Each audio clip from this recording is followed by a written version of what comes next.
नमस्कार,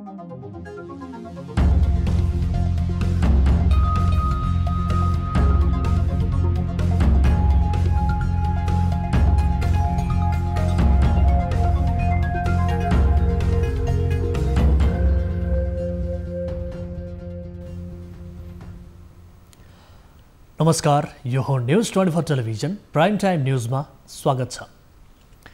नेपालमा corona virus संक्रमणको लहर कुन चरणमा छ भन्न सकिँदैन, तर सरकारी योजना खासै प्रभावकारी भएको पाइँदैन।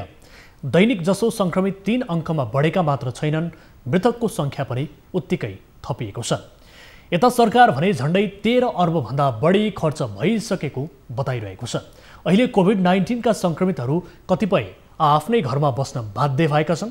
आइसोलेसन नामका स्थानमध्ये अधिकांशमा मानवोचित सुविधा छैन भने बिरामी हुँदा उपचार नपाएर कतिको ज्यान गएको छ। क्वारेन्टिनमा विदेशबाट फर्केकाहरू आफ्नै खर्चमा बसिरहेका छन्। अस्पताल जान परे काठमाडौँमै पनि एम्बुलेन्स पाइँदैन भने मफसलबाट अस्पताल डुलाउँदै बिरामीको मृत्यु भएको न्युज आउने गरेका छन्। के सरकारले दावी गरे जस्तै कोरोना संक्रमण नियन्त्रणमा उल्लेख्य प्रगति भएको छ त? व्यवहारमा देखिँदैन। अझ काठमाडौँ उपत्यका सहित देशका मुख्य सहरहरू सबैभन्दा बढी प्रभावित भएका छन्। मृतकको संख्या पनि उत्तिकै बढेको छ। अब प्राइम टाइम न्युजका हेडलाइन्स। उपत्यकामा 224 सहित देशभर 743 जना नयाँ संक्रमित। देशभर संक्रमितको संख्या 32,600 पुग्यो। मृतक 157।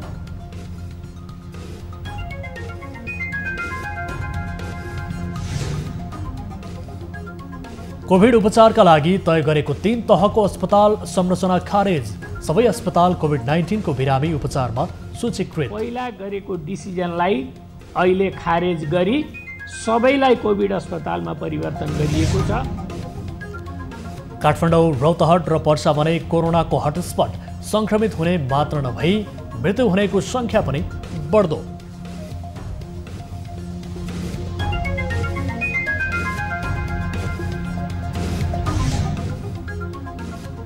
कोभिड-19 रोकथाममा सरकारले राम्रो काम गरेको नेकपा कार्यदलको निष्कर्ष। जनजीवनलाई क्रमशः सामान्य अवस्थातर्फ फर्काउन सुझाव।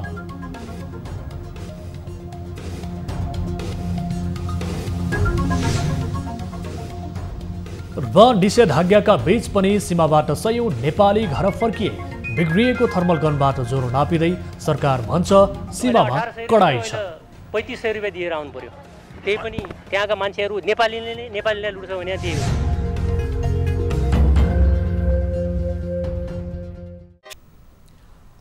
हामी निरन्तर न्युजमा छौं। नेपालमा कोरोना भाइरसबाट मृत्यु हुनेको संख्या 157 पुगेको छ। थप 8 जनाको मृत्यु भएसँगै मृतकको संख्या 157 पुगेको हो। स्वास्थ्य तथा जनसङ्ख्या मन्त्रालयका अनुसार मृत्यु हुनेमा सुनसरीका 1 जना, मोरङका 1 जना, पर्साका 1 जना, काठमाडौँका 1 जना, रूपन्देहीका 4 जना रहेका छन्। मन्त्रालयका अनुसार कोरोना संक्रमण भई बीपी कोइराला स्वास्थ्य विज्ञान प्रतिष्ठानमा उपचार गराइरहेका 68 वर्षीय पुरुषको मृत्यु भएको हो। प्लाज्मा थेरापी समेत गरिएका उनको आइतबार बेलुका मृत्यु भएको थियो। यता विराटनगर महानगरपालिका 8 का कोरोना संक्रमित 65 वर्षीय पुरुषको आइतबार राति कोशी अस्पताल कोभिड-19 उपचार केन्द्र विराटनगरमा मृत्यु भएको हो। कोरोना पुष्टि भएपछि विराटनगर महानगरपालिकाले स्थापना गरेको वडा नम्बर 19 बैजनाथपुर स्थित आइसोलेसनमा बस्दै आएका उनलाई श्वास प्रश्वासमा समस्या आएपछि अस्पताल पुर्याइएको थियो। यता रूपन्देहीको बुटवलमा 2 जनाको मृत्यु भएको छ। बुटवल उपमहानगरपालिका समरीबाई गाउँपालिका 2 का 38 वर्षका पुरुषको मृत्यु भएको छ। यस्तै काठमाडौँमा 1 जनाको मृत्यु भएको छ। यता नेपालमा कोरोना भाइरसबाट संक्रमित हुनेको संख्या 32,000 नागेको छ। स्वास्थ्य तथा जनसङ्ख्या मन्त्रालयका अनुसार पछिल्लो 24 घण्टामा 10,234 जनाको PCR परीक्षण गर्दा मुलुकमा थप 743 जनामा कोरोना भाइरस संक्रमणको पुष्टि भएसँगै संक्रमितको संख्या 32,678 पुगेको हो। नेपालमा अहिले 13,715 जना सक्रिय संक्रमित छन्। मन्त्रालयका अनुसार प्रदेशको 1 को इलामका 1 जना, उदयपुरमा 1 जना, ओखलढुङ्गामा 3, खोटाङमा 4, झापामा 5, धनकुटामा 2, मोरङमा 31, सङ्खुवासभामा 2 र सुनसरीमा 23 जनामा संक्रमण पुष्टि भएको छ। यस्तै प्रदेश 2 को धनुषामा 5 जना, पर्सामा 34, बारामा 94, रौतहटमा 5, सप्तरीमा 15, सर्लाहीमा 8 र सिराहामा 10 जनामा संक्रमण पुष्टि भएको छ। यता बागमती प्रदेशको काठमाडौँमा 177, काभ्रेमा 5, चितवनमा 32, दोलखामा 1, धादिङमा 2 जना, मकवानपुरमा 18, रामेछापमा 2, सिन्धुपाल्चोकमा 5, ललितपुरमा 33 र भक्तपुरमा 14 जनामा संक्रमण पुष्टि भएको छ। यस्तै गण्डकी प्रदेशको कास्कीमा 2 जना, गोरखामा 1, तनहुमा 3, नवलपरासी पूर्वमा 5, म्याग्दीमा 2, बागलुङमा 1, स्याङ्जामा 1 जनामा संक्रमण देखिएको छ। यता प्रदेश 5 को अर्घाखाँचीमा 1 जना, कपिलवस्तुमा 1, गुल्मीमा 4, नवलपरासीमा 5, पाल्पामा 2, बर्दियामा 1, बाँकेमा 8, रूपन्देहीमा 6 व रोल्पामा 2 जनामा संक्रमण देखिएको छ। यस्तै कर्णाली प्रदेशको कालीकोटमा 3 जना, जाजरकोटमा 19, रुकुम पश्चिममा 18 व सुर्खेतमा 11 जनामा संक्रमण पुष्टि भएको छ। यस्तै सुदूरपश्चिम प्रदेशको कञ्चनपुरमा 19 जना, कैलालीमा 79 जना, डडेलधुरामा 4, दार्चुलामा 1, बाजुरामा 1, बैतडीमा 1 जनामा संक्रमण देखिएको छ। सोमबारसम्म काठमाडौँ उपत्यकामा जम्मा 3486 जना संक्रमित छन्। यसमध्ये काठमाडौँमा 2756, ललितपुरमा 443 र भक्तपुरमा 287 जना संक्रमित रहेका छन्। त्यस्तै हालसम्म 11275 जना क्वारेन्टिनमा छन् भने आइसोलेसनमा 13155 जना छन्। यस्तै पछिल्लो 24 घण्टामा 175 जना बिरामी निको भएर घर फर्किएसँगै डिस्चार्ज हुनेको सङ्ख्या 18806 पुगेको छ भने देशभर 6,10,469 जनाको PCR विधिबाट परीक्षण भएको छ। यता मन्त्रालयले कोभिड उपचारका लागि तय गरेको 3 तहको अस्पताल संरचनालाई खारेज गर्ने निर्णय गरेको छ। हालसम्म कार्यान्वयनमा रहेका कोभिड अस्पतालको लेभल 1, 2 र 3 लाई खारेज गरी सबै अस्पताललाई कोभिड-19 को बिरामी उपचारमा सूचीकृत अस्पताल हुने निर्णय गरिएको छ। त्यस्तै ती अस्पतालहरूले अब कोभिडका बिरामीहरूको चिकित्सकीय अवस्था तथा सेवाको उपलब्धताका बारेमा आधारमा उपचार वा रेफर गर्न पाउने भएका छन्। मन्त्रालयका अनुसार अब 115वटा अस्पतालले स्क्रिनिङका लागि फिभर क्लिनिक चलाउनेछ भने 49 अस्पतालले कोभिडका बिरामीहरूको उपचार गर्ने भएका छन्। पहिला गरेको डिसिजनलाई अहिले खारेज गरी सबैलाई कोभिड अस्पतालमा परिवर्तन गरिएको छ र त्यहाँ दिने सेवा भनेको उक्त अस्पतालमा उपलब्ध सबै सेवा कोभिड पोजिटिभ भए पनि कोभिड नेगेटिभ भए पनि सोही ठाउँबाट दिने गरी निर्धारण गरिएको छ। मन्त्रालयले यसअघि गरेको व्यवस्था अनुसार देशभर लेभल 3 अस्पताल 23वटा, लेभल 2 अस्पताल 18वटा र लेभल 1 अस्पताल 7वटा थियो। यो व्यवस्था अनुरूप अब कोभिड उपचार गर्ने अस्पतालले अन्य बिरामी उपचारका लागि छुट्टै व्यवस्था गर्नुपर्नेछ। कोभिड र नन कोभिडलाई एकै स्थानमा उपचार गर्न पाउने छैन। त्यस्तै मन्त्रालयले संक्रमितको सङ्ख्या बढ्दै गएपछि लक्षण देखिएका बिरामीलाई मात्र अस्पताल भर्ना गर्न निर्देशन दिएको छ। लक्षण नदेखिएका बिरामीलाई होम आइसोलेसन वा संस्थागत आइसोलेसनमा व्यवस्था गर्न पनि मन्त्रालयले निर्देशन दिएको छ। पछिल्लो 24 घण्टामा काठमाडौँ उपत्यकामा 224 जना कोरोना संक्रमित थपिएका छन्। काठमाडौँमा 177, ललितपुरमा 33 र भक्तपुरमा 14 जना संक्रमित थपिएको स्वास्थ्य मन्त्रालयले जनाएको छ। एक रिपोर्ट।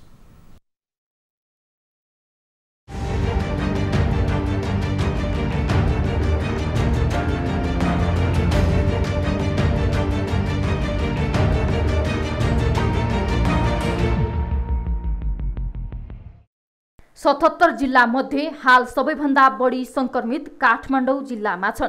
काठमाडौँमा सोमबार मात्र 177 थपिएपछि जम्मा संक्रमितको संख्या 2758 पुगेको छ, जसमध्ये 207 जना निको भएर घर फर्किएका छन्। काठमाडौँमा संक्रमणबाट मृत्यु हुनेको संख्या 13 पुगेको छ।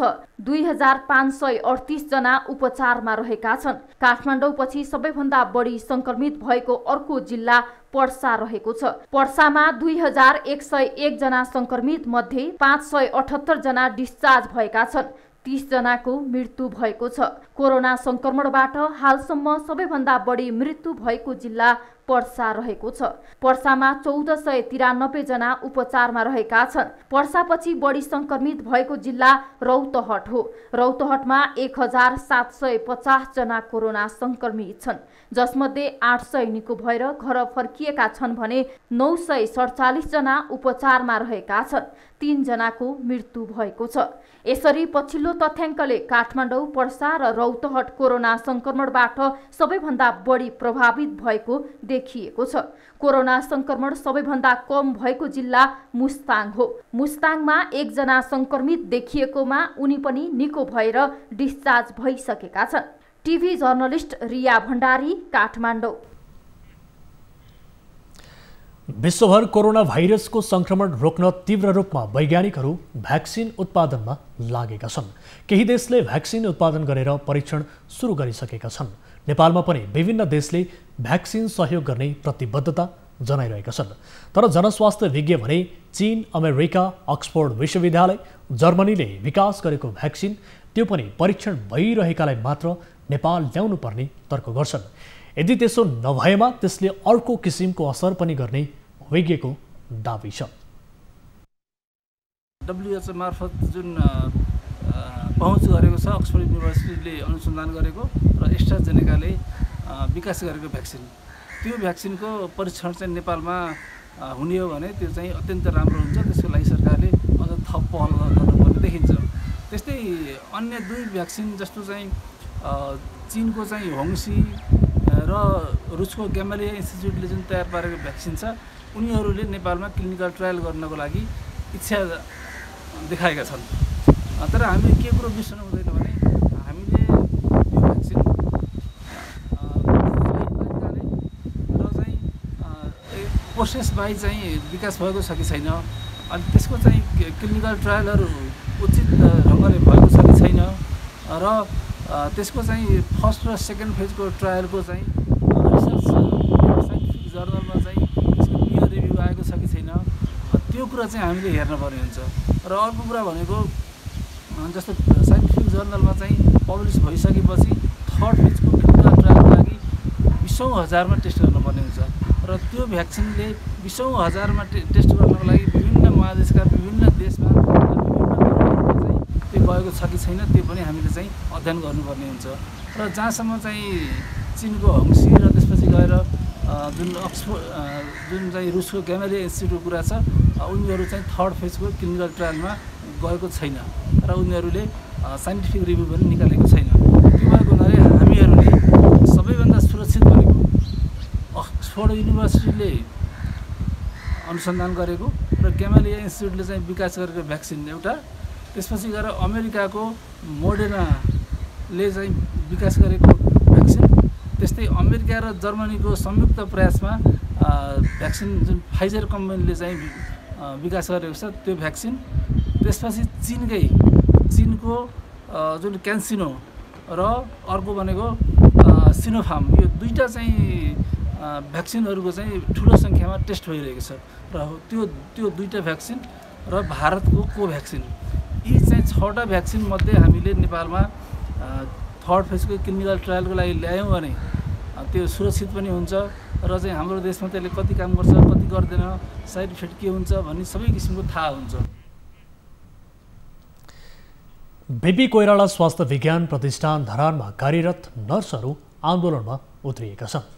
कोरोना संक्रमितको उपचारमा फ्रन्ट लाइनमा खटिएका नर्स पर्याप्त सुरक्षा सामग्री बिना काम गर्नु परेको भन्दै आन्दोलनमा उत्रिएका हुन्। स्वास्थ्य मन्त्रालयले मापदण्ड बनाएर देखिएको सामान्य सुरक्षा उपकरण समेत आफूले प्रयोग गर्न नपाएको उनीहरूको गुनासो छ। पीसीआर आरडीटी परीक्षण नगरी आइसियुमा भर्ना गरिएका बिरामीको उपचारमा खट्नुपर्दा संक्रमणको जोखिम बढेको उनीहरूले बताएका छन्। भिसन त केही पनि छैन, तर अहिले आइसियुमा पनि अहिले पोजिटिभ केस आइरहेको छ। अब यसको लागि पनि हामीलाई केही 50 डिसिजन के गर्ने भनेको छैन, होम क्वारेन्टाइन भनेको छ, तर हामी त फ्यामिली मेम्बरसँग बसेको छौँ नि त। अब यसरी घरबाटै बसेर आएर ड्युटी त हामी कसरी गर्नु, जब कि हामी एक्सपोज भइसकेको मान्छेले। पोजिटिभ केस आइसक्दा पनि हामी कहाँ जाने त भन्ने थाहा छैन कसैलाई पनि। हामी चाहिँ अब हामी कहाँ बस्नु भनेर सोध्न आएको, अब घरमै बस्नु भन्छ, ड्युटी गर्न आऊ भन्छ।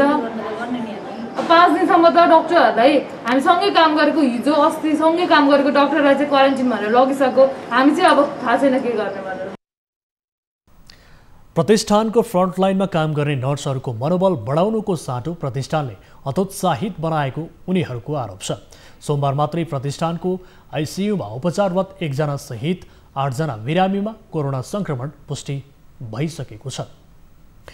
राष्ट्रिय मानव अधिकार आयोगले पछिल्लो समय विभिन्न स्थानमा स्वास्थ्यकर्मी र चिकित्सकमाथि भइरहेको दुर्व्यवहारको निन्दा गरेको छ।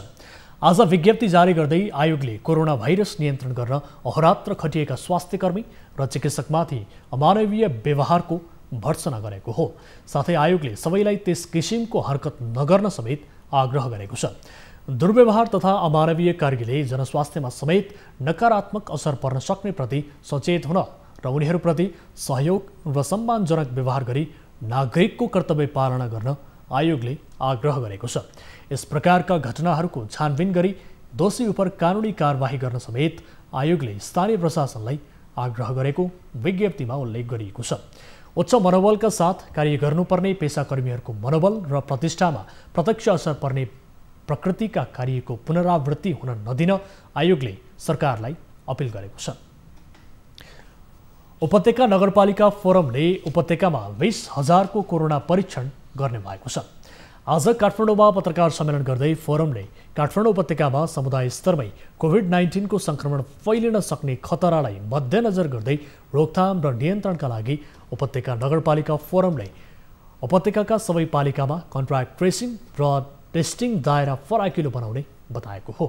कोरोना संक्रमण बढ्दै गएपछि केही दिनदेखि उपत्यकामा निषेधाज्ञा जारी भएको छ। निषेधाज्ञाको अवधिलाई पूर्ण सदुपयोग गर्दै हटस्पटमा व्यापक रूपमा कन्ट्रास्ट ट्रेसिङ गरी परीक्षणको दायरालाई फराकिलो बनाउने निर्णय गरिएको छ। परीक्षणका क्रममा कोरोना पोजिटिभ देखिएका सबैको उपचारको व्यवस्था गर्ने पनि फोरमले निर्णय गरेको छ। यस्तै फोरमको बैठकले उपत्यका प्रवेश गर्ने प्रस्थान बिन्दुमै अत्यन्त कडाई गर्न सरकारसँग माग गरेको छ। त्यसैगरी बैठकले तेस्रो मुलुकबाट आउन सक्ने ठूलो संख्याको यात्रुलाई ध्यानमा राखी क्वारेन्टिन व्यवस्थापन र सञ्चालन नियमावली अनुसार रहने गरी एकीकृत क्वारेन्टिन सङ्घीय सरकारले सञ्चालन गर्ने र स्थानीय तहले व्यवस्थापनमा सहयोग गर्ने गरी तयारी गर्न पनि सङ्घीय सरकारसँग माग गरेको छ। उपत्यका नगरपालिका फोरमले स्थानीय तह र वडा कार्यालयले दिने अत्यावश्यक बाहेकका सेवा भदौ 15 गतेसम्मका लागि बन्द गर्ने निर्णय गरेको छ। कोरोना भाइरस संक्रमण फैलिन नदिन सरकारले प्रभावकारी काम गर्न नसकेको आलोचना हुँदै आएको छ। सत्तारूढ नेपाल कम्युनिस्ट पार्टी नेकपामै पनि सरकारले प्रभावकारी काम नगरेको भन्दै चर्को विरोध भयो। स्थायी कमिटी बैठकमा त अधिकांश सदस्यले प्रधानमन्त्री केपी शर्मा ओली नेतृत्वको वर्तमान सरकारको आलोचना गरे। कतिपयले कोरोना भाइरस फैलिन नदिन काम गर्न नसकेको आरोप समेत लगाए।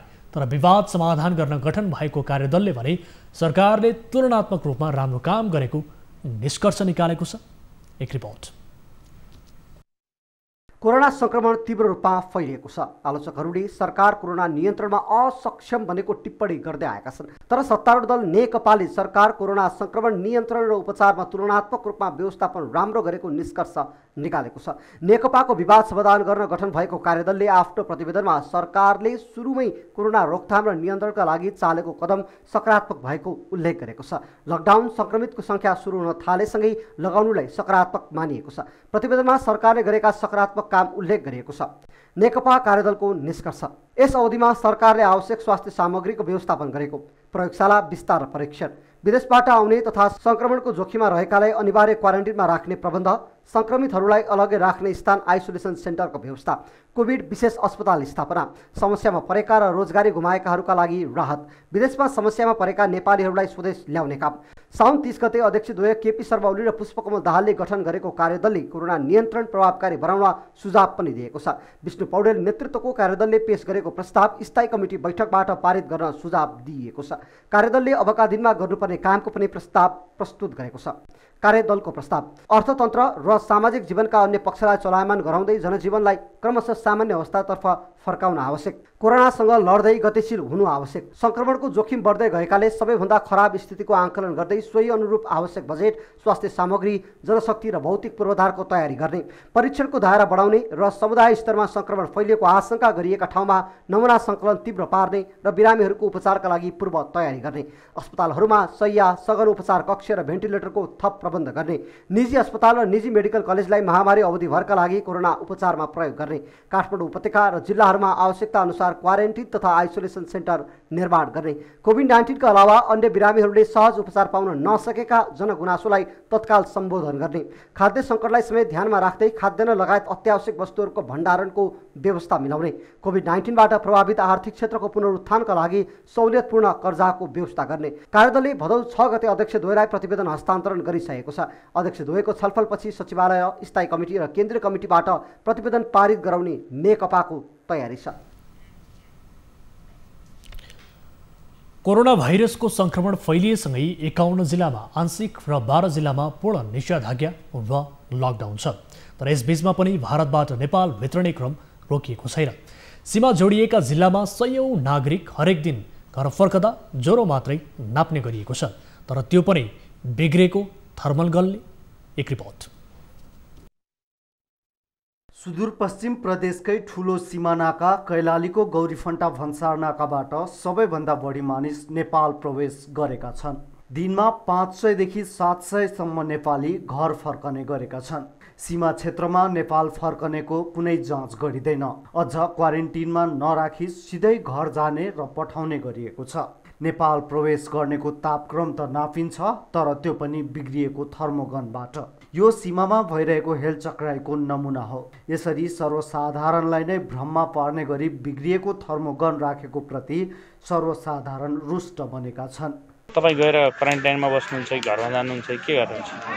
होम क्वारेन्टाइनमा भनेका छन् गौरी जङ्गाको हाम्रो मेयरले, वडाध्यक्षले यताउता नहिँडिनु होला, एक कोठामा बस्नु होला भनेका छन्। यदि कसैलाई पनि संक्रमण रहेछ भने यसले कस्तो भयावह अवस्था लिन्छ भन्नेतर्फ सरकारवालाको ध्यान गएको छैन। थर्मल गन बिग्रिएको राख्नुले सरकारी अकर्मण्यतालाई त प्रश्न पारेको छ नै, सरकारले गर्दै आएको सीमामा कडाइको दाबीलाई पनि झुटो साबित गरिदिएको छ।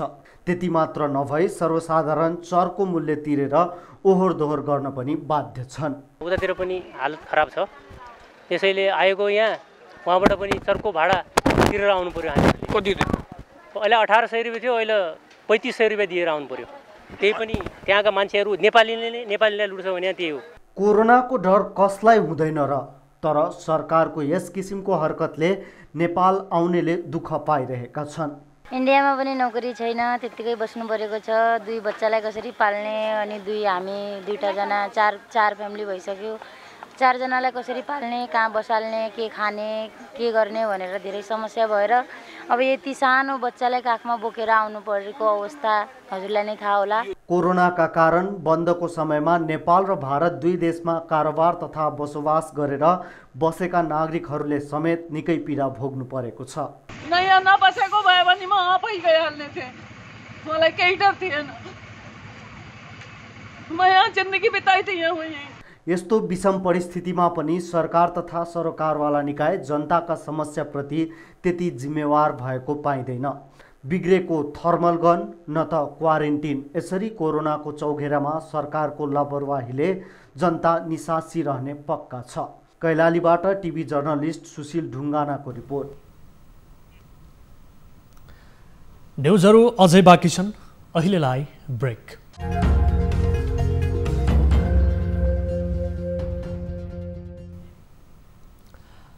हामी निरन्तर न्युजमा छौँ। नेकपा भित्रको विवाद समाधान गर्न गठित कार्यदलले शनिबार अध्यक्षद्वयलाई विवाद सल्ट्याउने उपाय सहितको सुझाव प्रतिवेदन बुझायो। प्रतिवेदनले चैतमा महाधिवेशन गर्नेदेखि अध्यक्ष ओलीलाई पुरै सरकार र पुष्पकमल दाहाललाई कार्यकारी अध्यक्षको जिम्मेवारी दिने लगायतका सुझाव राखेको छ। तर कार्यदलको सुझाव अध्यक्षद्वयले मात्र नभई नेताहरूले कार्यान्वयन गर्नेमा भने संशय कायम छ। एक रिपोर्ट।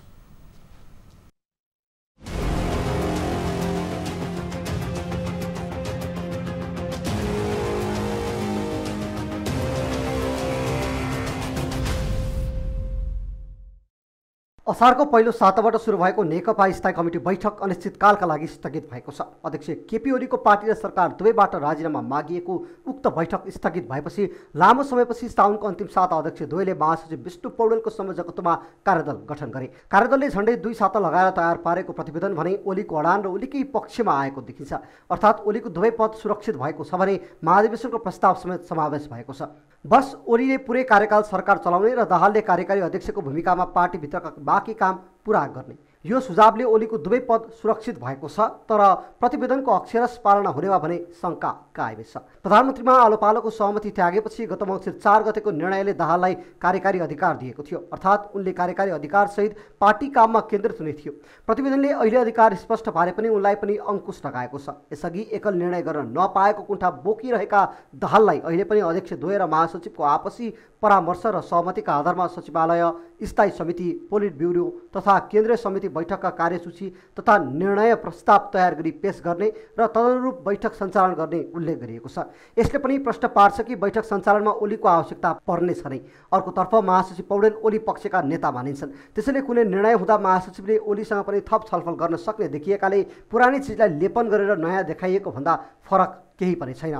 उता हालसम्म वैचारिक सिद्धान्त पद्धतिका लागि विवाद भएको बताइरहेका दाहाल कार्यकारी भूमिका पाएसँगै मौन बस्दा विवाद जुङ्गाको लडाइँ मात्रै भएको प्रश्न भएको नेताहरूले देखेका छन्। उता प्रतिवेदनमा झलनाथ खनाल र माधव नेपालको भूमिका र अस्तित्वका बारेमा प्रश्न उल्लेख नहुनुले प्रतिवेदनलाई नै आधार मानेर विवाद हल हुने तत्काल टरेको भने देखिँदैन। यद्यपि दाहालले थुम्थुम्याएमा केही समय मौन बसे पनि यो पुनः विस्फोट हुने आँकलन नेकपाभित्रै भइरहेको छ। उता सोमबार अध्यक्ष द्वयबीच हुने भनिएको छलफल पनि स्थगित भएको छ। प्रतिवेदनमाथि हुने भनिएको छलफल रोकिनुमा कुनै पक्षको असन्तुष्ट त होइन भन्ने प्रश्न पनि उब्जिएको छ। यद्यपि सबै प्रतिवेदनले अघि सारेको महाधिवेशनको विषयमा भने सबै सकारात्मक देखिएका छन्। पछिल्लो समयमा आएको भारी वर्षाका कारण सल्यान जिल्लाको उच्च भएका 3वटा गाउँ पहिरोको उच्च जोखिममा छन्।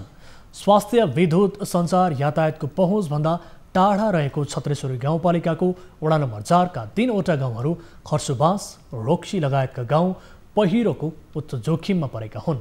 गत हप्ता अविरल वर्षासँगै आएको पहिरोले अधिकांशको बारी बगाएको छ भने ठूलो सङ्ख्यामा घरहरू चर्किएका छन्। म यतिखेर सल्यान जिल्लाको सबैभन्दा उच्च भेगमा आइपुगेको छु, जो 2827 मिटरको पहाडको मुनि आइपुगेको छु र सदियौँदेखि यो पहाड मुनि चाहिँ 3वटा बस्तीहरू बसिरहेका छन्। विशेष गरी यो बस्तीमा स्वास्थ्य, यातायात, खानेपानीको निकै नै ठुलो समस्या भोगिरहेका छन् यहाँका सर्वसाधारणले। हालै मात्र केही दिन अगाडि मात्रै यस बस्ती 3वटै बस्तीलाई जोखिम बनाउने हिसाबले चाहिँ बरसातले गर्दाखेरि निकै नै ठुलो पहिरो गइसकेपछि यहाँका सर्वसाधारणका आसपासका सम्पूर्ण घरहरू, बारीहरू, वस्तुभाउहरू बगाउने हिसाबले चाहिँ ठुलो मात्रामा चाहिँ वर्षा भइसकेपछि यहाँको 3वटा बस्ती नै निकै नै जोखिममा रहेका छन्। 3 दिनसम्मको अग्रिम वर्षाले खर्सुबास, बल्ले, रोक्सी ठुलो क्षति बस्ती नै नहुने गरी पहिरो बगाएको छ। सम्पूर्ण बस्तीहरू जोखिममा छ। जोखिममा छ। सम्पूर्ण बस्तीहरू उठाएर अन्यत्र सानो सरकारको अब केही पहल गरेर अलि सुरक्षित ठाउँमा लग्दा ठिकै हुन्छ यहाँको जनतालाई। 8-9 लाख जतिको अदुवाहरू चाहिँ क्षति भयो। त्यस पछाडि अदुवा पनि गयो। हजुर। अनि दुईटै घर जोखिममा छ। बस्नु पनि अहिले गाह्रो सम्भव छ। हजुर। अनि त्यो भएले अब यहाँ जग्गा बन्ने पनि छैन। अनि समस्या गाह्रो भइरहेछ। अहिले चाहिँ जोखिममै छौँ। बाहिर चाहिँ तिरपाल टाँगेर बसेका छौँ। के पशुहरू पनि बाहिर तिरपाल हालेर टाँगेर बसेका छौँ। वरबाट पनि पहिरो गइरहेको छ। हजुर। तलतिरबाट पनि पहिरो गइराखेको छ। अनि बस्ती त्यहाँ दुःखी अवस्थाको बस्ती गइराखेको छ। त्यो राति सुताइ पनि छैन। उसरी पनि पानी आउँदा हामी सुत्दा पनि सुत्दैनौँ। हजुर। अनि एक प्रकारले खाना बस्न पनि छैन। समस्या त धेरै छ। राति सुत्दैनौँ। हजुर। अनि खाना पनि धेरै खान मन पर्दैन चिन्ताले गर्दा। अनि यता पनि पहिरो गएको छ। यता पनि पहिरो गएको छ। यस बस्तीलाई यहाँका आम सर्वसाधारण किसानहरूलाई चाहिँ यहाँका विशेष गरी यी किसानहरूलाई राहत तथा यहाँको बस्ती स्थानान्तरणको लागि स्थानीय सरकार, प्रदेश सरकार र नेपाल सरकारबाट नै एक खालको चाहिँ दीर्घकालीन परियोजना बन्न अत्यन्तै जरुरी देखिन्छ। न्युज 24 का लागि आशिष केसी, सल्यान। मुस्ताङ जोड्ने बेनी जोमसोम कोराला सडक अवरुद्ध भएको 1 महिनापछि सञ्चालनमा आएको छ। साउन 5 गते गएको बाढी पहिरोका कारण अवरुद्ध भएको सडक खण्ड 1 महिनापछि सञ्चालनमा आएको हो। म्याग्दीको काभ्रे भिरमा विस्फोटक पदार्थको प्रयोग पहिरो पन्छाएपछि सडक सोमबारदेखि सञ्चालनमा आएको सडक आयोजनाका सुपरभाइजर रहेका इन्द्रसिंह शेरचनले जानकारी दिनुभएको छ। पहिरोले सडक बगाएपछि काभ्रे भिरमा नयाँ ट्र्याक खोल्न नेपाली सेनाको सहयोगमा 36 पटक विस्फोटक पदार्थ ब्लास्टिङ गरेर सडक सञ्चालन गरेको शेरचनले बताएका छन्। अहिले हामीले चाहिँ एकदम तहस नहस गरेर बल्ल बल्ल गरेर आज चाहिँ अन्तिम दिनमा चाहिँ बाटो खन्ने निर्णय सफल पार्न सकियो। त्यही नै खुसी लाग्छ र यो बाटोलाई भावी मैले देखेको त अझै बजेट राम्रो पर्यो भने सुरुङ बाँधको बनाइदिए झन् राम्रो हुने देखिन्छ। म्याग्दीको अन्नपूर्ण 3 दानाको काभ्रे भिर र मुस्ताङको थासाङ गाउँपालिकामा गएको पहिरोले बगाएको सडक मर्मत गरेपछि 76 किलोमिटर दूरीको सडकमा सवारी साधन गन्तव्यतर्फ लागेका छन्। मुस्ताङमा रोकिएका सवारी साधन दाना हुँदै बाहिरिन थालेको र मुस्ताङ प्रवेश गर्न थालेको आयोजना जनाएको छ। सडक अवरुद्ध हुँदा स्थानीयवासी, पर्यटक र मुक्तिनाथ मन्दिरको दर्शनमा जाने तीर्थयात्री समस्यामा परेका थिए। कोरोना भाइरस विरुद्ध उपचारमा प्रभावकारी देखिएको रेमडेसिभिर भ्याक्सिन कालोबजारी गरेको आरोपमा 2 जना पक्राउ परेका छन्। 12 जिल्ला घर भई नारायणी अस्थायी कोभिड अस्पतालमा प्राविधिक रूपमा कार्यरत ताहिर हुसेन तथा नाम खुल्न नसकेको भारतीय सहर रक्सौल बस्ने भारतीय एम्बुलेन्सका चालकलाई पक्राउ गरिएको हो। संक्रमितको परिवारसँग चर्को शुल्क असुली गरेको आरोपमा पर्सा प्रहरीले प्राविधिक सहित एम्बुलेन्स चालकलाई पक्राउ गरेको जिल्ला प्रहरी कार्यालयका प्रहरी नायब उपरीक्षक मनोजित कुवरले जानकारी दिनुभयो। प्राविधिक अन्सारीको साथबाट 9 थान रेमडेसिभिर पनि बरामद गरिएको छ। नारायणी अस्थायी वीरगञ्ज हेल्थ केयर कोभिड अस्पतालमा उपचाररत कोभिड संक्रमितको परिवारसँग कोरोनाको औषधि मिलाइदिने भन्दै शनिबारसम्ममा ती प्राविधिकले 1,98,000 रुपैयाँ असुली गरेको बताइएको छ। गम्भीर अवस्थाका कोरोना संक्रमितलाई रेमडेसिभिर चलाउँदा स्वास्थ्यमा सुधार आइरहेको र उक्त औषधिको व्यवस्था मिलाइदिने भन्दै प्राविधिकले चर्को रकम असुली गरेको बताइएको छ।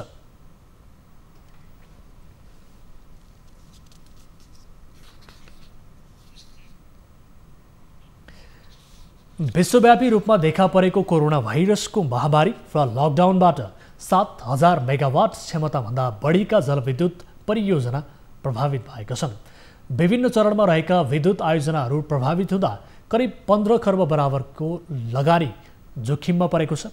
एक रिपोर्ट।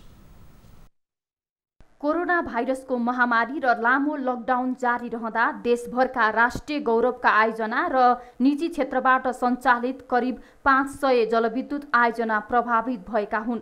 स्वतन्त्र ऊर्जा उत्पादन संस्था इपानका अनुसार निर्माणाधीन अवस्थामा रहेको करिब 1000 मेगावाटका आयोजना प्रभावित भएका छन्। जलविद्युत आयोजना निर्माणका लागि पीपीए भइसकेका 2000 भन्दा बढी मेगावाट क्षमता जलविद्युत आयोजना र 2000 भन्दा बढी मेगावाटका लाइसेन्स लिइसकेको विद्युत आयोजनाहरू पनि प्रभावित भएका छन्।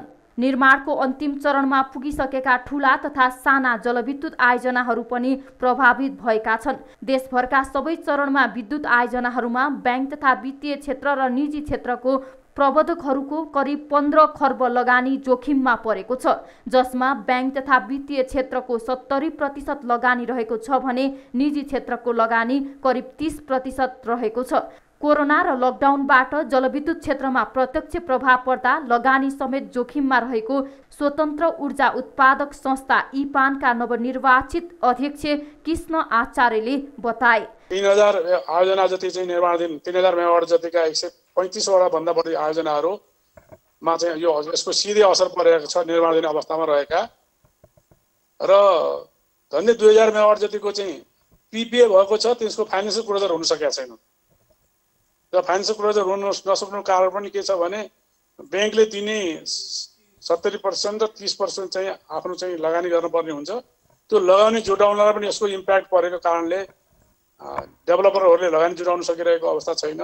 जलविद्युत क्षेत्रमा कोरोना र लकडाउनको प्रभाव लामो समयसम्म रहने अनुमान जलविद्युत क्षेत्रका लगानीकर्ताको छ। सरकारले बजेटको लक्ष्यमा राखेका जलविद्युत आयोजना र निजी क्षेत्रको लगानीमा रहेका आयोजना प्रभावित हुँदा विद्युतको बढ्दो मागलाई थेक्न पनि मुस्किल हुन्छ।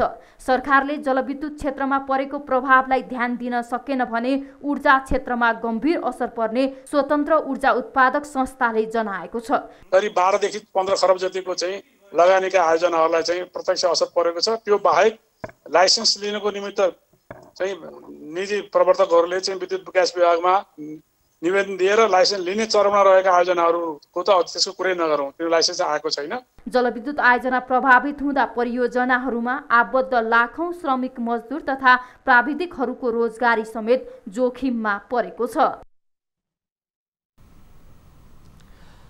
डडेलधुराको आलिताल गाउँपालिकाको चुरे क्षेत्रमा पहिरो खस्दा झण्डै 35 परिवार विस्थापित भएका छन्।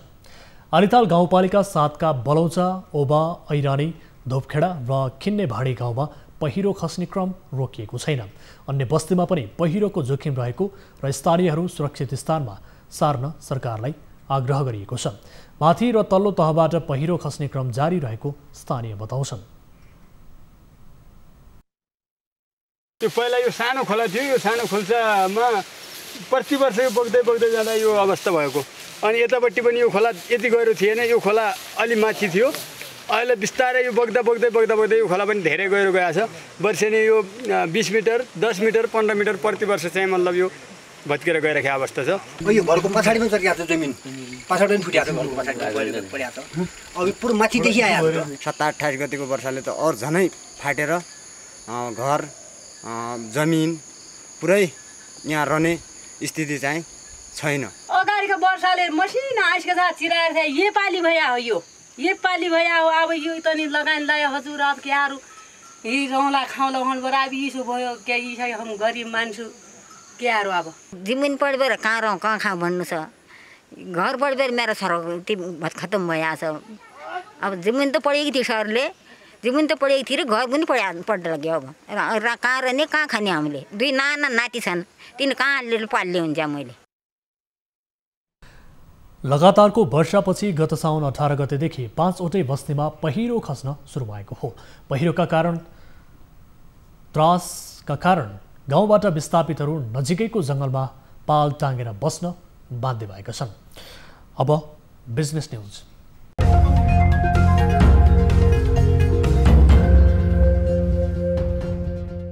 सरकारले कोरोना भाइरसको संक्रमण नियन्त्रण गर्न निषेधाज्ञा जारी गरेपछि शेयर बजारमा अनलाइनबाट कारोबार गर्नेहरूको आकर्षण बढेको छ। कोरोनाको महामारीले गर्दा अन्य क्षेत्रमा लगानी गर्ने ठाउँ नभएको र घरमै बसेर अनलाइनबाट शेयर कारोबार गर्नेहरूको सङ्ख्या बढेपछि शेयर बजारमा अनलाइन कारोबार गर्नेको सङ्ख्या बढेको हो। निषेधाज्ञाको समयमा अनलाइनबाट कारोबार गर्नेहरूको प्रभाव शेयर बजारमा देखिन थालेको छ। सोमबार 182 कम्पनीको 49,24,289 किता शेयर 2,13,92,00,000 रुपैयाँ बढीको कारोबार भएको छ। नेप्से परिसूचक 21.26 अङ्कले बढेर 1,431.60 बिन्दुमा पुगेको छ। शेयर कारोबारमा होटल बाहेक सबै समूहको उपसूचकमा सुधार देखिएको छ। सर्वसाधारण लगानीकर्ताहरू ब्रोकरको माध्यमबाट भन्दा पनि अनलाइनको माध्यमबाट शेयर कारोबार गर्न उत्साहित भएका छन्। अनलाइनबाट कारोबार गर्नेहरू उत्साहित हुन थालेको नेप्सेको भनाइ छ।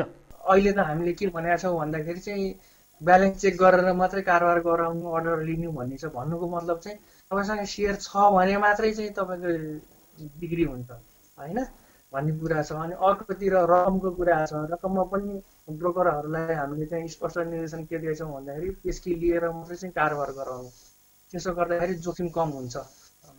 जोखिम शून्यमा त झर्दैन, तर एकदम न्यून तहमा बस्छ। सोमबार शेयर बजारमा कारोबार सुरु भए लगतै 1 अर्बभन्दा बढीको शेयर कारोबार भएको थियो। शेयरका ठूला लगानीकर्ता र ब्रोकर भन्दा पनि सामान्य लगानीकर्ताहरू अनलाइन कारोबारमा आकर्षित भएको देखिएको छ।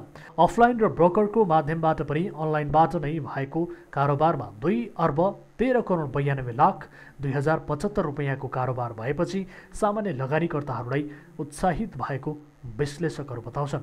अनलाइनबाट गरिने कारोबार पारदर्शी, व्यावसायिक र प्रभावकारी हुने सर्वसाधारण लगानीकर्ताको विश्वास छ।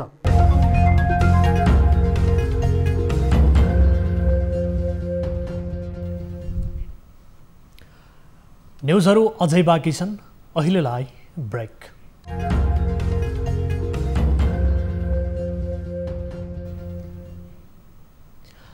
हामी निरन्तर न्युजमा छौँ। अब स्पोर्ट्स न्युज।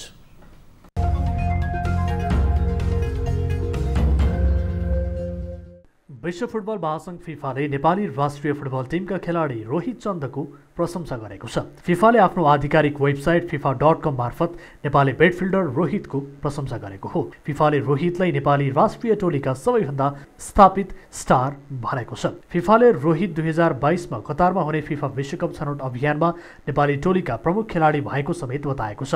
रोहित इन्डोनेसियाको प्रतिष्ठित क्लब पसिर्जा जकार्ताबाट व्यावसायिक फुटबल खेल्छन्। उनले सन् 2009को मार्चमा प्यालेस्टाइन विरुद्धको खेलमा राष्ट्रिय टोलीमा डेब्यू गरेका थिए। यता फिफासँगको कुराकानीमा रोहितले आफूले युरोपमा खेल्न चाहे पनि पुरा हुन नसकेको बताएका छन्। युरोपको सबैभन्दा प्रतिष्ठित च्याम्पियन्स लिगको फाइनलमा Paris Saint Germain PSG Bayern म्युनिखसँग पराजित भएपछि समर्थकहरूबीच झडप भएको छ। आइतबार राति पहिलो पटक च्याम्पियन्स लिगको फाइनलमा पुगेको French club PSG German club Bayern म्युनिखसँग 1-0ले पराजित भएको थियो। टिमको पराजयसँगै सडकमा उत्रिएका समर्थकको पेरिसमा प्रहरीसँग झडप भएको हो। झडप पेरिसको विभिन्न स्थानमा भएका छन्। चेम्प एलिसी क्षेत्रमा ठूलो सङ्ख्यामा खेल हेर्न जम्मा भएका समर्थकहरूले महामारीका बीच मास्क, सामाजिक दूरी लगायतका विषयलाई नजरअन्दाज गर्दा प्रहरीले बल प्रयोग गरेको हो। त्यस्तै वेस्टर्न पेरिसमा पनि झडप भएको छ। पोर्चुगलको लिस्बनमा भएको खेलको प्रत्यक्ष प्रसारण हेर्न पिएसजीको होम ग्राउन्ड ब्रिजेसमा पनि 2वटा स्क्रिनहरू राखिएको थियो। सरकारको गाइडलाइन्स अनुसार त्यहाँ 5000 जनालाई त अनुमति दिएको थियो, तर त्यहाँ उपस्थित समर्थकको सङ्ख्या निकै ठुलो थियो। त्यसैले स्टेडियममा प्रवेश नपाएकाहरूले बाहिर हुलदङ्गा मचाएका हुन्। पिएससी समर्थकले कार लगायतमा आगो समेत लगाएका थिए। प्रहरीले हुलदङ्गामा संलग्न 148 जनालाई पक्राउ गरेको जनाएको छ।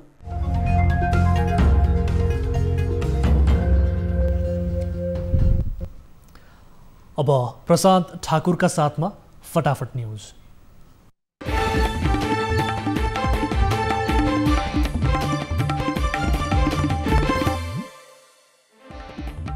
नेपालमा थप 743 जनामा कोरोना भाइरसको संक्रमण पुष्टि।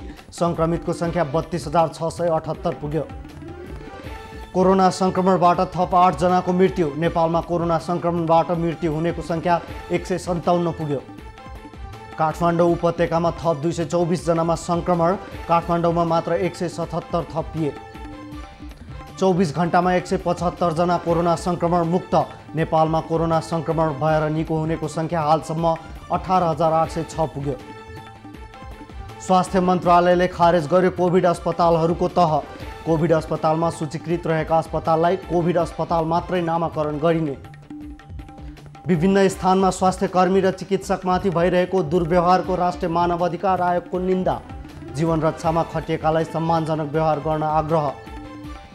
कोभिड-19 नियन्त्रण र उपचारमा सरकारको व्यवस्थापन राम्रो रहेको नेकपा कार्यदलको निष्कर्ष। विशेष प्रस्ताव पारित गरेर कार्यकर्ता पङ्क्ति परिचालन गर्न निर्देशन।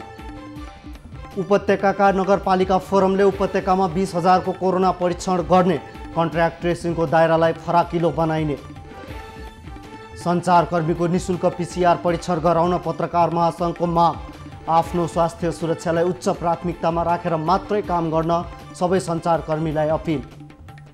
मलेसियाबाट फेरि चार्टर्ड उडान हुने। यसअघि टिकट लिइसकेकाहरू फर्कन पाउने। कैलालीमा निषेधाज्ञाका बीच पनि सीमाबाट सयौं नेपाली घर फर्किए। बिग्रिएको थर्मल गनले ज्वरो नापिँदै। बुटवलको कोरोना अस्पतालमा प्लाज्मा थेरापी सुरु। अस्पतालमा भेन्टिलेटरको सहायतामा उपचार गराइरहेकी 70 वर्षकी महिलाको प्लाज्मा थेरापीबाट उपचार हुँदै। म्याग्दीमा अवरुद्ध भएको बेनी जोन्सन सडक 35 दिनपछि सञ्चालनमा। सडक सञ्चालनमा आएपछि मुस्ताङ र उत्तरी म्याग्दीका बासिन्दाहरू खुसी। निषेधाज्ञाको कारण तरकारी बेच्न नपाएपछि कञ्चनपुरका किसान चिन्तित। उपभोक्ताले भने महँगोमा किन्न बाध्य। चालु आर्थिक वर्षको पहिलो महिना व्यापार घाटामा गिरावट। 22% घट्यो व्यापार घाटा। निर्यात बढ्यो। एक वर्षमा 875 अर्ब रेमिट्यान्स भित्रियो, 0.5%ले गिरावट। लकडाउनमा म्याद सकिएका सवारी लाइसेन्स भदौसम्म नवीकरण गर्दा जरिवाना नलाग्ने यातायात व्यवस्था विभागले सिस्टमलाई मोडिफिकेसन गरेर भदौसम्म नवीकरण गर्दा जरिवाना नलाग्ने व्यवस्था गर्यो। चीनमा बनेको कोरोना भ्याक्सिन ट्रायल गर्न नेपालले दियो अनुमति। रेमेडिसिभिर औषधि र कन्भालेसेन्ट प्लाज्मा पनि ट्रायलको रूपमा प्रयोग गरिने। कुकुरको अधिकारका लागि जर्मनीमा नयाँ कानुन, दिनमा 1 घण्टा घर बाहिर डुलाउनु पर्ने। पेरुको एक नाइट क्लबमा प्रहरीले छापा मार्दा भएको भागदौडमा किचिएर 13 जनाको मृत्यु। छापा मार्ने क्रममा प्रहरीले अश्रु ग्यास समेत प्रयोग गरेको प्रत्यक्षदर्शीहरूको भनाइ। कोरोना भाइरसको नयाँ प्रकोपको सङ्घारमा दक्षिण कोरिया। नयाँ देखिएका सङ्क्रमित मध्ये 20% सङ्क्रमणको उद्गम पत्ता नलागेको स्वीकार। निर्वाचन नजिकै गर्दा राष्ट्रपति डोनाल्ड ट्रम्पकी वरिष्ठ सल्लाहकारद्वारा राजीनामाको घोषणा। राजनीतिक सक्रियताबाट बाहिरिने भनाइ। कोरोना भाइरस सङ्क्रमितको उपचारमा प्लाज्मा थेरापीले अमेरिकामा पायो स्वीकृति। अहिलेसम्म 70,000 भन्दा बढी मानिसमा प्लाज्मा थेरापीको प्रयोग। र जर्मन क्लब बायर्न म्युनिखले च्याम्पियन्स लिग फुटबलको उपाधि जित्यो। PSG 1-0 ले पराजित।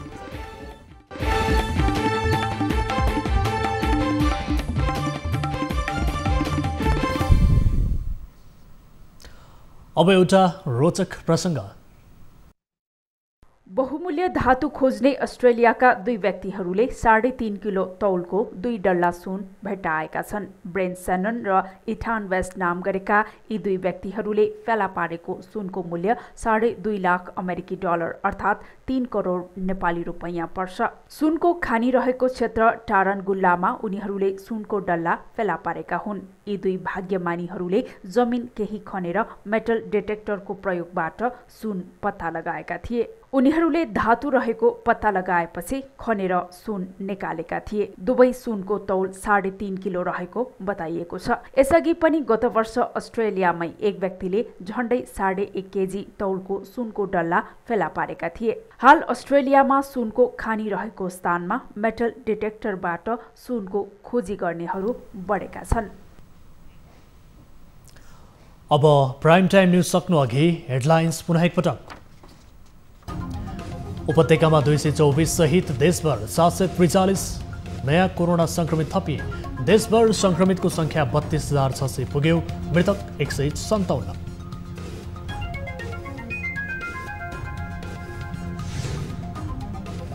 कोभिड उपचारका लागि तय गरेको 3 तहको अस्पताल संरचना खारेज। सबै अस्पताल कोभिड-19 को बिरामी उपचारमा सूचीकृत। पहिला गरेको डिसिजनलाई अहिले खारेज गरी सबैलाई कोभिड अस्पतालमा परिवर्तन गरिएको छ। काठमाडौँ, रौतहट र पर्सा भने कोरोनाको हटस्पट। संक्रमित हुने मात्र नभई मृत्यु हुनेको संख्या पनि बढ्दो।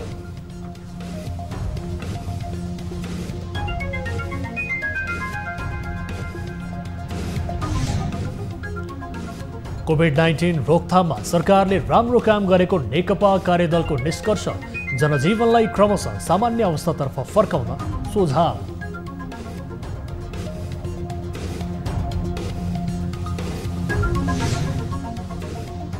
र निषेधाज्ञाका बीच पनि सीमाबाट सयौं नेपाली घर फर्किए। बिग्रिएको थर्मल गनबाट ज्वरो नापिँदै सरकार भन्छ सीमामा कडाइ छ। 1800 रुपैयाँ थियो, अहिले 3500 रुपैयाँ दिएर आउनु पर्यो। त्यही पनि त्यहाँका मान्छेहरू नेपालीलाई लुट्छ भने त्यही हो।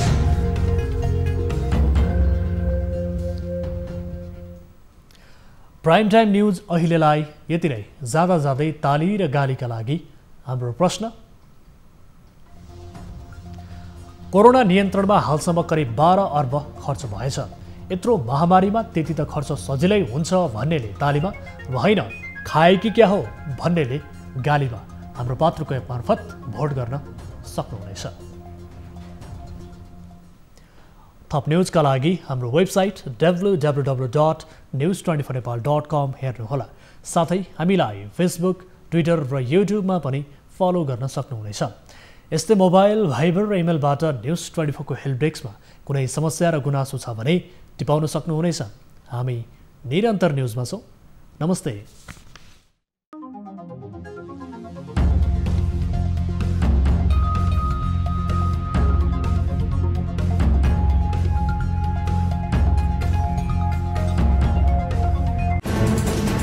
कोरोनाले सृजना गरेको सङ्कटमा पल पलका न्युज अपडेट र हर क्षेत्रको कभरेजका लागि न्युज 24 नेपाल युट्युब च्यानललाई सब्स्क्राइब गर्नुहोला।